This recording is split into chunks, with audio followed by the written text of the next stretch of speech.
Class 9।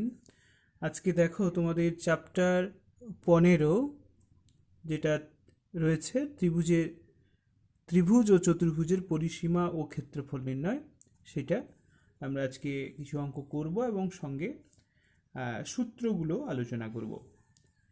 তাহলে সূত্রগুলো প্রথমেই দেখে নাও। বলছে আমরা জানি যেমন আয়তক্ষেত্র, প্রথমে আমি যে সূত্রগুলো নিয়ে আলোচনা করব সেটা হচ্ছে আয়তক্ষেত্র। আয়তক্ষেত্রের ক্ষেত্রফলের সূত্র তোমরা নিশ্চয়ই জানো, তবু আরেকবার দেখে নাও। হচ্ছে কত? দৈর্ঘ্য ইন্টু প্রস্থ, এবং এককটা হবে কিন্তু বর্গ একক।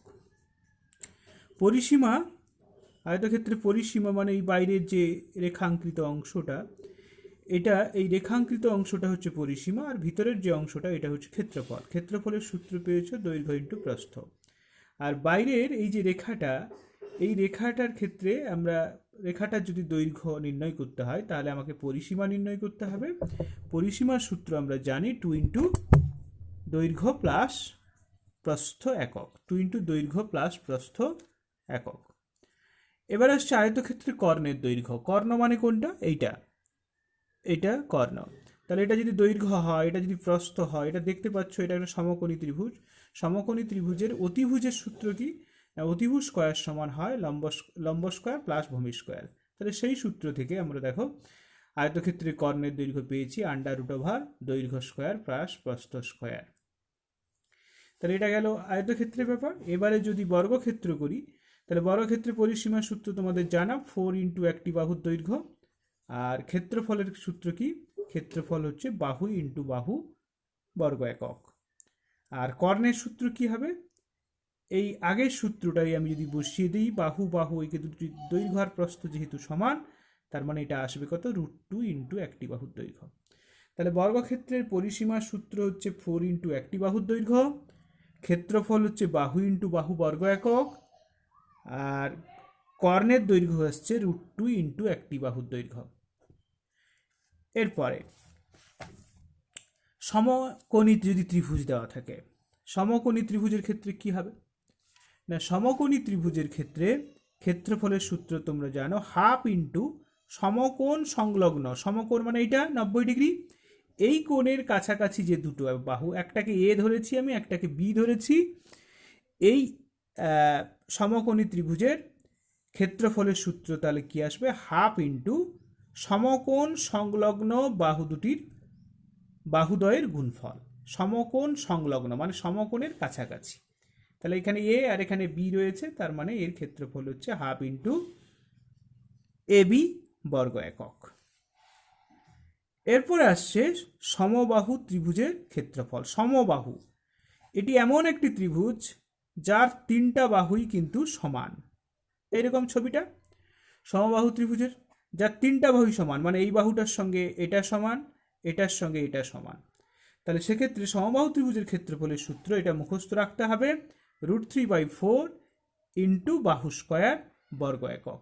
√3/4 ইন্টু বাহু স্কয়ার বর্গ একক। আর একটা জিনিস যেটা উচ্চতাটা এখানে জানতে হয়, সেটা হচ্ছে এটা। উচ্চতার সূত্র কি? √3/2 ইন্টু বাহু বর্গ একক। √3/2 ইন্টু বাহু বর্গ একক।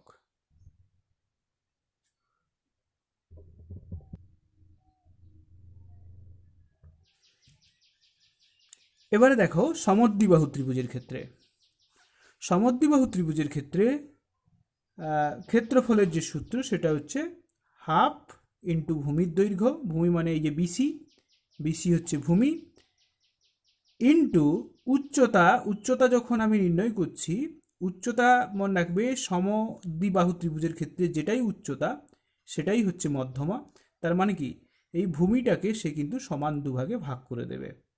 তার মানে এটা যদি এই সমান বাহুদ্বয় দুটো যদি প্রত্যেকটা দৈর্ঘ্য এ হয় এবং ভূমিটা যদি বি হয়, তার মানে এই যে মধ্যমা বা উচ্চতা, এটা কি করবে? এই বিসিকে সমান দুভাগে ভাগ করে দেবে। তার মানে এটা যদি টোটালটা বি হয়, তাহলে এখান থেকে এইটুকু হবে বি/2, আর এদিক থেকে এটাও হবে বি/2।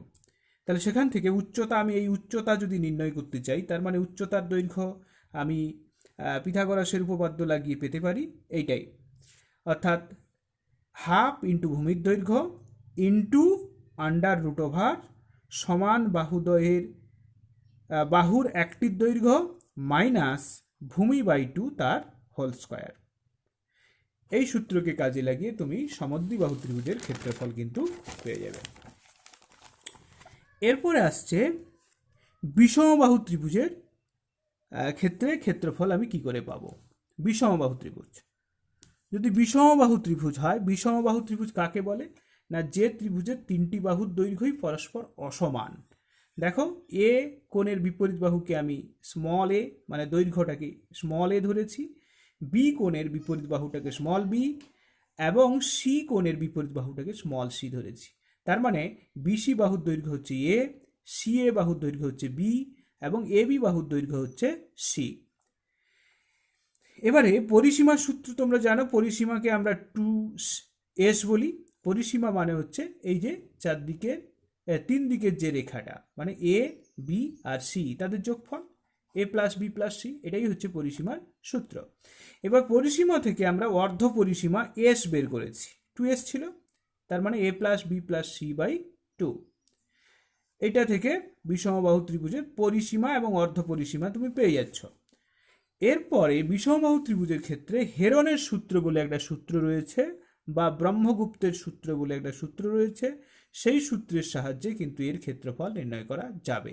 কি সূত্রটা কি, আন্ডার রুট ওভার এস তো বুঝতে পারছো অর্ধ পরিসীমা ইন্টু এস মাইনাস এ মানে এস থেকে এ বাদ, এই যে এ বাহুটা, ইন্টু এস মাইনাস বি এই যে এই বাহুটা, ইন্টু এস মাইনাস সি। টোটালটা দেখো বর্গমূল চিহ্নের মধ্যেই আছে। তবে হ্যাঁ, যদি কোনো ক্ষেত্রে বিষমবাহু ত্রিভুজের উচ্চতা তোমাকে দেওয়া থাকে, তাহলে উচ্চতা যে বাহুর উপরে টানা হয়েছে সেটাকে তুমি ভূমি ধরবে, দিয়ে যে সূত্র আমরা জানি হাফ ইন্টু ভূমি ইন্টু উচ্চতা, সেই সূত্র লাগিয়েও কিন্তু ক্ষেত্রফল নির্ণয় করা যাবে। আর যদি না দেওয়া থাকে, এই তিনটা বাহু যদি দেওয়া থাকে, তাহলে সেক্ষেত্রে এই সূত্র কাজে লাগিয়ে করা যাবে। তার মানে এই নয় যে এই সূত্রটা শুধুমাত্র বিষমবাহু ত্রিভুজের ক্ষেত্রে লাগানো যাবে, কোনো কোনো ক্ষেত্রে দেখা যাবে সমবাহু ত্রিভুজের ক্ষেত্রেও আমরা এই সূত্র লাগাবো অথবা সমকোণীর ক্ষেত্রেও লাগাবো, অর্থাৎ যে কোনো ত্রিভুজের ক্ষেত্রে এটা লাগানো যেতে পারে যদি তিনটা বাহু দেওয়া থাকে। এরপরে আসছি চতুর্ভুজে, আবার চতুর্ভুজে যাচ্ছি, সেটা হচ্ছে ট্রাপিজিয়ামের ক্ষেত্রফল। ট্রাপিজিয়ামের তোমরা ছবি জানো, ট্রাপিজিয়ামের কি হয়, এক জোড়া বিপরীত বাহু পরস্পর কি হয় সমান্তরাল হয়, আর অপর জোড়া সম্বন্ধে কিছু বলা থাকে না। তাহলে ট্রাপিজিয়ামের ক্ষেত্রফলের সূত্র হচ্ছে হাফ ইন্টু সমান্তরাল বাহুদ্বয়ের সমষ্টি। সমান্তরাল বাহুদ্বয় মানে এই দুটো যদি সমান্তরাল হয়, তাহলে এই দুটো মানে তোমার হচ্ছে বিসি এবং এডির যোগফল হবে ইন্টু সমান বাহুদ্বয়ের মাঝের দূরত্ব। অবশ্যই দূরত্ব মানে লম্ব দূরত্ব, লম্ব টানতে হবে। তাহলে যে দুটো বাহু তোমাকে সমান্তরাল দেওয়া আছে ট্রাপিজিয়ামের, সেই সমান্তরাল বাহুদ্বয়ের সমষ্টি, তার মানে দৈর্ঘ্য দেওয়া থাকবে, ইন্টু কি হবে সমান্তরাল বাহুদ্বয়ের মাঝের লম্ব দূরত্ব, এই দুটোর গুণফল হাফ ইন্টু হবে। তাহলে হাফ ইন্টু সমান্তরাল বাহুদ্বয়ের সমষ্টি ইন্টু সমান্তরাল বাহুদ্বয়ের মাঝের লম্ব দূরত্ব গুণ করে দিলে আমরা কিন্তু ট্রাপিজিয়ামের ক্ষেত্রফল পেয়ে যাব। এরপরে আসছে যেটা, সেটা হচ্ছে ছবি দেখেই বুঝতে পারছো রম্বস। রম্বসের ক্ষেত্রফলের সূত্র কি হবে না, রম্বসের ক্ষেত্রফলের সূত্র হচ্ছে হাফ ইন্টু কর্ণদ্বয়ের গুণফল, কর্ণ এসি এবং বিডি। এই কর্ণ দুটো যদি দেওয়া থাকে, তাহলে half into AC into BD করলে তুমি কিন্তু রম্বসের ক্ষেত্রফল পেয়ে যাবে। অথবা আরেকটা সূত্র আমি লিখেছি দেখো, ভূমি ইন্টু উচ্চতা, কারণ রম্বস আমি জানি রম্বস নিজেই কিন্তু একটা সামন্তরিক, আর সামন্তরিকের ক্ষেত্রফলের সূত্র কি হয়, ভূমি ইন্টু উচ্চতা। তার মানে সামন্তরিকের ক্ষেত্রফলের সূত্র রম্বসের ক্ষেত্রেও প্রযোজ্য এবং সেটা হচ্ছে ভূমি ইন্টু উচ্চতা। কোনো ক্ষেত্রে যদি ভূমি এবং তার উচ্চতা দেওয়া থাকে, তাহলে তুমি রম্বসের ক্ষেত্রফলের সূত্রকে কাজে লাগিয়ে সামন্তরিকের ক্ষেত্রফলের সূত্রকে কাজে লাগিয়ে রম্বসের ক্ষেত্রফল। এবারে কোষে দেখি 15.1 তোমাদের যেটা রয়েছে তার কিছু অঙ্ক আমরা পরপর করব, সেটা একটু দেখে নাও। প্রথমে আমি 3-এর দাগে অঙ্কটা তুলেছি। দেখো, বিরাট মহাজাতি সংঘের আয়তাকার মাঠের দৈর্ঘ্য ও প্রস্থের অনুপাত 4:3 দেওয়া আছে। মাঠটির চারদিকে একবার হেঁটে এলে 336 মিটার পথ অতিক্রম করা হয়। মাঠটির ক্ষেত্রফল হিসেব করে লেখো। তাহলে দেখো, মাঠটার যদি ক্ষেত্রফল আমাকে পেতে হয়, তাহলে আমাকে কি পেতে হবে? দৈর্ঘ্য আর প্রস্থ পেতে হবে। এখানে দেখো, দৈর্ঘ্য প্রস্থের অনুপাত 4:3 কিন্তু তোমাকে দেওয়া আছে, এবং সঙ্গে সঙ্গে মাঠটার চারদিকে তুমি একবার হেঁটে এসছো। তাহলে মাঠটা যদি এরকম হয়, তাহলে মাঠটার চারদিক হাঁটছো, তার মানে কোথায়? এখান থেকে শুরু করে এরকম ঘুরে এসে এই জায়গায় পৌঁছে যাচ্ছ। তার মানে তুমি পরিসীমা অতিক্রম করেছো। তার মানে এই যে 336 যেটা দেওয়া আছে, এটা হচ্ছে অ্যাকচুয়ালি মাঠটির পরিসীমা। তাহলে পরিসীমা দেওয়া আছে, দৈর্ঘ্য প্রস্থের অনুপাত দেওয়া আছে। তাহলে তোলো তুমি।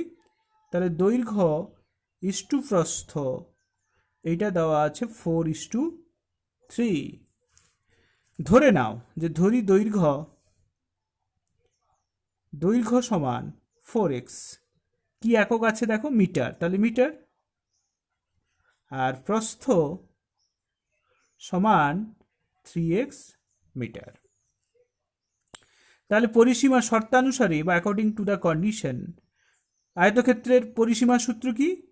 না, দৈর্ঘ্য 2 দৈর্ঘ্য যুক্ত প্রস্থ, 2 দৈর্ঘ্য যুক্ত প্রস্থ। এইটা তোমাকে দেওয়া আছে 336। আশা করি এটা অসুবিধা হচ্ছে না এই পর্যন্ত।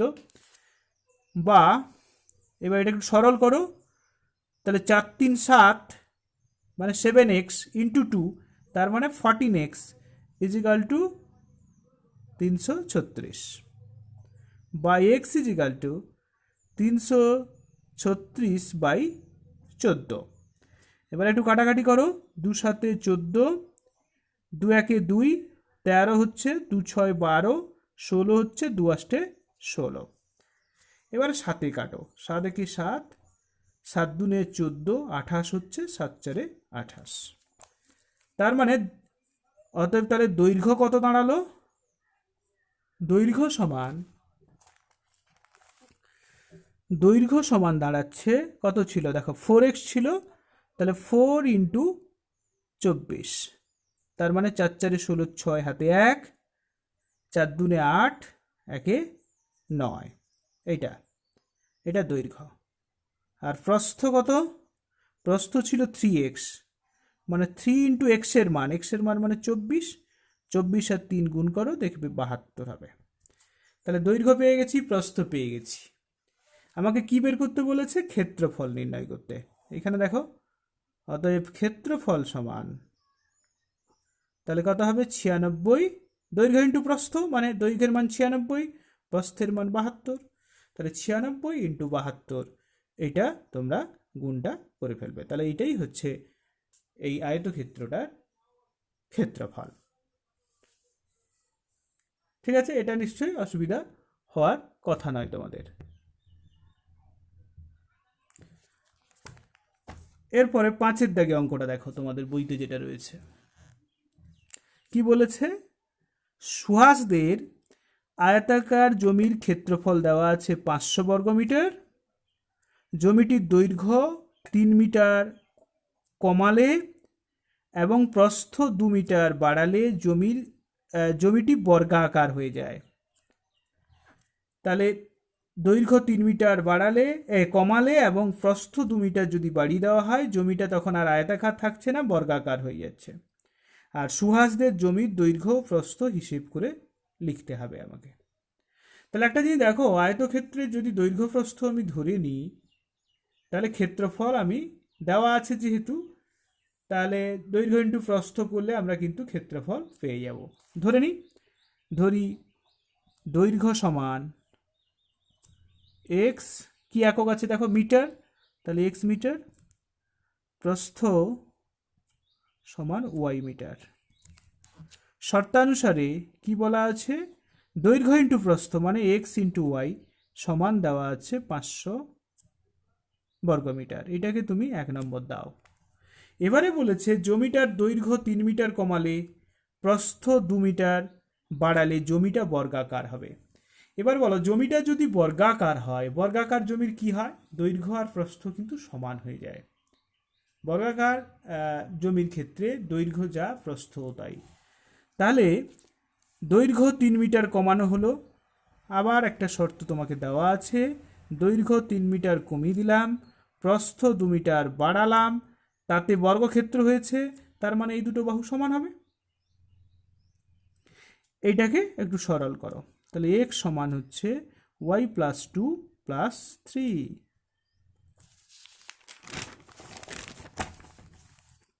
তাহলে কি দাঁড়ালো, x সমান কি আছে দেখো, x সমান দাঁড়ালো আমাদের যেটা, সেটা হচ্ছে y প্লাস 5। তাহলে x সমান আমাদের দাঁড়িয়ে গেল y প্লাস 5। এইটাকে তুমি দিয়ে রাখো 2 নম্বর। তাহলে 1 এবং 2 থেকে পাই কি পাচ্ছি না, x এর মানটা বসিয়ে দিব কোথায়, 1 নম্বরে।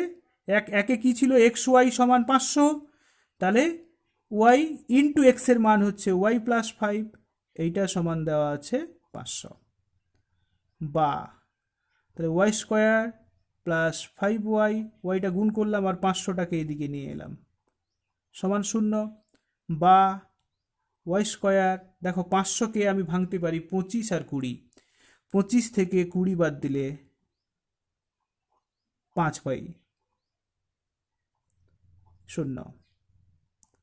তাহলে y square 25y minus 20y minus 500 is equal to 0। Common নাও, কমন নিলে দেখো এটা y প্লাস 25, এখানে 20 কমন নিলে এটাও সেই y প্লাস 25 হবে।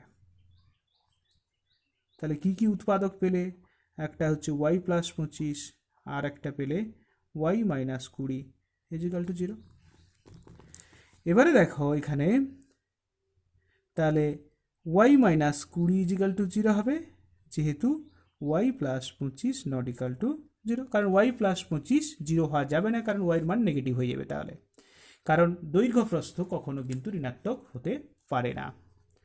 তাহলে এখান থেকে তুমি কি পেলে, y সমান 20, ওয়াইটা কি ছিল, প্রস্থ, তাহলে প্রস্থ সমান 20, অতএব দৈর্ঘ্য সমান 20 মিটার, আর দৈর্ঘ্য সমান দাঁড়াচ্ছে কত, এই যে এই সম্পর্কটাই বসিয়ে দাও, 20 প্লাস 5 মানে 25।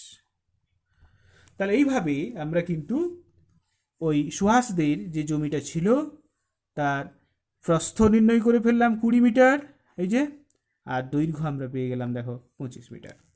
কীভাবে নির্ণয় করলাম নিশ্চয়ই বুঝতে পারছো। এরপরে দেখো 7 দাগটা কি বলছে, রেহানাদের আয়তাকার বাগানের দৈর্ঘ্য 14 মিটার, প্রস্থ 12 মিটার। বাগানটির ভিতরের চারদিকে সমান চওড়া একটি রাস্তা তৈরি করতে প্রতি বর্গমিটার 20 টাকা হিসেবে মোট 1380 টাকা খরচ হলে রাস্তাটি কত চওড়া হিসেব করে লিখি। দেখো আমি লাস্ট থেকে শুরু করব, 20 টাকা, এই যে প্রতি বর্গমিটার 20 টাকা হিসেবে 1380 টাকা খরচ হয়েছে, তাহলে এটাই লিখব, প্রতি বর্গ মিটার 20 টাকা হিসেবে মোট খরচ কত, 1380, এটা। অতএব রাস্তার মোট ক্ষেত্রফল, রাস্তার ক্ষেত্রফল কত পাবো, 1380কে 20 দিয়ে ভাগ করে দাও, 0 0 কেটে দাও, এটা দেখো 2 6 12, 2 9 18, তার মানে 69 বর্গ মিটার, এটাই হচ্ছে রাস্তার ক্ষেত্রফল। এবারে একটু ছবিটা আঁকি আমরা। তাহলে দেখো এরকম ছিল আয়তাকার জমিটা, তার ভিতরের দিকে রাস্তাটা রয়েছে, রাস্তাটা কিন্তু ভিতরের দিকে, এইরকম এইরকম একটা রাস্তা এর ভিতরে রয়েছে, তাহলে এইটা রাস্তা হয়েছে। তাহলে এইটা হচ্ছে রাস্তা, এরই চওড়া কতটা সেটা আমাকে বের করতে হবে। এবার দেখো বাগানটির দৈর্ঘ্য দেওয়া আছে কত, 14, তাহলে এটা 14 দেওয়া আছে। প্রস্থ দেওয়া আছে দেখো 12। এবারে দেখো যদি আমি রাস্তাটা বাদে এই ভিতরের অংশটা মানে ভাবি, তাহলে কি দাঁড়াবে, এবং রাস্তাটা যদি এক্স মিটার চওড়া হয় তাহলে এদিকে এক্স বাদ যাবে, এদিকে এক্স বাদ চলে যাবে কোত্থেকে, 14 থেকে। আর প্রস্থের ক্ষেত্রে দেখো উপরের দিক থেকে এক্স বাদ যাবে, নিচের দিক থেকেও এক্স বাদ যাবে, মানে 12 মাইনাস 2x হবে। ধরে নাও ধরি রাস্তাটি এক্স মিটার চওড়া, তাহলে শর্তানুসারে কি দাঁড়াচ্ছে, প্রথমে বাগানের ক্ষেত্রফল, তাহলে দেখো বাগানের ক্ষেত্রফল থেকে আমি যদি এই মাঝখানের অংশটা বাদ দিয়ে দিই তাহলে কি পড়ে থাকবে, শুধু রাস্তার অংশ পড়ে থাকবে। তাহলে বাগানের ক্ষেত্রফল মানে হচ্ছে 14 ইন্টু 12, এটা হচ্ছে যেহেতু আয়তক্ষেত্রাকার তাহলে দৈর্ঘ্য ইন্টু প্রস্থ, থেকে কার বাদ দিব, রাস্তা বাদে বাকি অংশটা, রাস্তা বাদে কোনটা, মানে এই অংশটা, রাস্তা বাদে বাদ দিলে তার দৈর্ঘ্য কত, 14 থেকে আমি 2x বাদ দিব, কোত্থেকে, এটা x আর এদিকটা x বাদ যাবে, তার মানে দৈর্ঘ্যটা এই অংশটার দৈর্ঘ্য কত, 14 মাইনাস 2x। আর এইটা ভাবলে এইদিকে প্রস্থ ভাবলে এটা x বাদ যাবে, এদিকেও x বাদ চলে যাবে, তার মানে দাঁড়াবে 12 মাইনাস 2x। তাহলে কত হলো, 14 ইন্টু 12 মানে টোটাল আয়তক্ষেত্রটার ক্ষেত্রফল। আর যখন এই ভিতরের অংশটা বাদ দিলাম, মানে রাস্তা বাদে যে অংশটা আছে সেটার দৈর্ঘ্য কত, না টোটালটা ছিল 14, যেহেতু রাস্তা ভিতরের দিকে রাস্তা হয়েছে তাহলে এটা এক্স মিটার, এটা এক্স মিটার বাদ চলে যাবে, তার মানে দৈর্ঘ্য দাঁড়াবে 14 মাইনাস 2x। আর এদিকটার ক্ষেত্রে প্রস্থের ক্ষেত্রেও সেই একই রকম, এদিকে দেখো এক্স বাদ যাবে, এদিকে এক্স বাদ চলে যাবে, টোটালটা ছিল 12, সেখান থেকে 2x বাদ চলে যাবে, তাহলে দৈর্ঘ্য প্রস্থ পেয়ে গেছি, গুণ করে দিলে আমি মাঝখানের অংশটার ক্ষেত্রফল কিন্তু পেয়ে যাব। তাহলে এইটা তাহলে কি হলো, টোটাল আয়তক্ষেত্রের ক্ষেত্রফল, আর এটা হচ্ছে রাস্তা বাদে আয়তক্ষেত্রের ক্ষেত্রফল। তাহলে দুটো বিয়োগ করা মানে আমি কার ক্ষেত্রফল পাবো, রাস্তার ক্ষেত্রফল, যেটা অলরেডি আমরা বের করেছি কত, 69 বের করে রেখেছি দেখো। তাহলে এইটাকে সরল করলে তুমি কিন্তু এক্স এর মান পেয়ে যাবে। তাহলে 14 আর 12 গুণ করো, 14 দুনে 28 8, 14 আর 2 মিলে 16। আর এইটা একটু কষ্ট করে গুণটা করতে হবে, 14 আর 12 গুণ করলে দেখো 168, 14 আর মাইনাস 2x গুণ করলে হচ্ছে 14 দুনে 28x, কিন্তু মাইনাস 28x, এখানে একটা মাইনাস আছে সেই জন্য প্লাস 28x। আর 14 সঙ্গে হয়ে গেল, এবার মাইনাস 2x আর 12 গুণ করলে হচ্ছে মাইনাস 24, আর মাইনাস আছে সেই জন্য প্লাস 24x। এবারে লাস্টে দেখো মাইনাসে মাইনাসে প্লাস, কিন্তু এখানে মাইনাস আছে সেই জন্য কত হবে 4x স্কোয়ার, এইটা সমান তোমাকে দেওয়া আছে কত, 69। তাহলে এটা কেটে গেল, এবারে একটু সরল করতে হবে, কত সরল করব দেখো, মাইনাস 4x স্কোয়ার আছে, প্লাস 24x আছে, আর 69টাকে এদিকে নিয়ে আসবো 0, মাইনাস কমন নিয়ে নাও, তাহলে 4x square minus 24x plus 69 equal to 0, বা তাহলে মাইনাসটা এবারে করো, 4x square minus 24x plus 69 equal to 0। এই উৎপাদক বিশ্লেষণটাকে আমাদের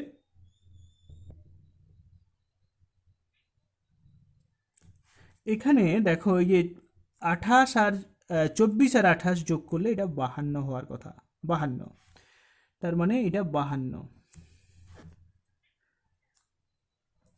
এবারে তুমি যোগ করো, উৎপাদক বিশ্লেষণ করো, দেখবে হয়ে যাবে, এটা হবে 46 plus 6, 46 plus 6 whole into x plus 69 equal to 0। এবার এদিকে একটু দেখো, তাহলে কত দাঁড়ালো, 4x square minus 46x minus 6x plus 69 equal to 0, বা এটা দেখো 2 কমন আছে, 2x কমন, 2x কমন নিলে এটা 2x মাইনাস 23, আর এখানে দেখো 3 কমন আছে, 3 কমন নিলে এটা 2x মাইনাস 23 ইজিক্যাল টু 0, বা তাহলে 2x এইটা আবার কমন আছে, 2x minus 23 whole into 2x minus 3 equal to 0। তাহলে এখান থেকে আমি কি পাবো? অতএব একটা পাবো 2x মাইনাস 23 ইজিক্যাল টু 0, বা x ইজিক্যাল টু 23/2, আর একটা পাবো 2x মাইনাস 3 ইজিক্যাল টু 0, বা x ইজিক্যাল টু 3/2। দেখো x এর দুটো মান পেয়েছি। এবারে বাস্তব, তাহলে এই দুটো মানের মধ্যে যে কোনো একটা রাস্তা চওড়া হতে পারে। তবে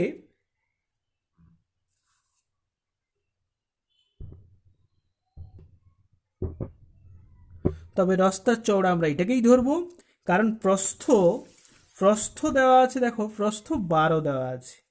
তাহলে এখন দেখা যাচ্ছে রাস্তা এই যে এটাকে যদি আমি গ্রহণ করি, তাহলে এটা দেখতে পাচ্ছি রাস্তার চওড়া হয়ে যাচ্ছে 11.5। তার মানে বাগানের কোনো অস্তিত্বই থাকছে না। এই জন্য এটাকে আমরা অগ্রাহ্য করব আর এইটাকে নেব। অতএব রাস্তাটি চওড়া হলো কত? 3/2 মিটার। এটাকে তাহলে কি করবে? এটা নট ইকুয়াল টু 0 ধরে নেবে। অতএব তাহলে এইভাবে এই অঙ্কগুলো করা যাবে। আশা করি অসুবিধা হবে না তোমাদের এই অঙ্কগুলো করতে। এবার তোমাদের করার জন্য যেটুকু আমি দিয়ে রেখেছি সেটা হচ্ছে এটা, এই 3টা অঙ্ক 4, 6, 8, এই 15.1-এর এই 3টা অঙ্ক তোমাদেরকে কিন্তু করতে হবে। ঠিক আছে, আজকের মতো এইটুকুই।